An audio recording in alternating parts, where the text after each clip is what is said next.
존경하는 국민 여러분, 2022년 5월 10일 윤석열 정부가 출범한 이후 민주당이 168석의 거대 의석을 이용해서 온갖 악법들을 강행 처리한 사실을 여러분들께서도 잘 알고 계실 것입니다. 그중 쌍특검법이라고 불리던 법안들은 소위 신속처리 안건으로 지정되어 본회의에 자동으로 부의가 되었습니다. 그리고 대통령께서 제2요구권을 행사하셨습니다. 그 이후에 국회 본회의에서 재의결하여야 함에도 불구하고 민주당은 재의결을 거부하면서 헌법재판소에 근한쟁의 심판을 청구하겠다고 합니다. 근한쟁의 심판이란 무엇입니까? 국가기관 간의 권한의 존부를 다투는 사건입니다. 대통령의 제2요구권은 헌법상의 권한입니다.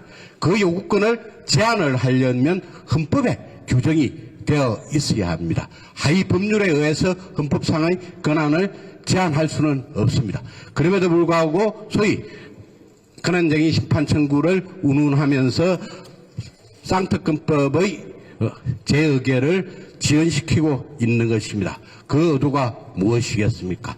바로 이재명 대표에 대한 사법 리스크를 물타기하고 이것을 선거의 정쟁으로 이용하기 위함입니다.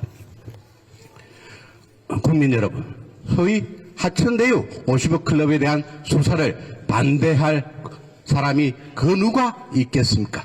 그렇지만 지금까지 검찰은 대장동 수사의 최정점에 있는 이재명 대표를 기소한 것을 비롯해서 수많은 사람들을 기소하였고 50억 클럽과 관련해서도 박영수 전 특검 등 17명을 구속 또는 불구속 기소하였습니다. 그럼에도 불구하고 민주당을 비롯한 야당이 하천대유 특검을 주장하는 이유는 단 하나입니다. 이 특검이 시행이 되면 대장동 사건 본류에까지 특검의 수사 범위가 확대될 수 있고 그렇다면 이재명 대표에 대한 수사와 재판이 지연될 것이 뻔하기 때문에 그러한 목적에 따라서 50억 클럽 특검법을 주장하고 있는 것입니다.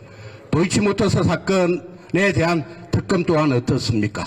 이 사건은 문재인 정부 시절 윤석열 총장의 수사지휘권이 배제된 상태로 2년 동안 검찰이 수십 명의 특수부 검사들을 동원해서 금감원 동원까지 받아가면서 탈탈 턴 사건입니다.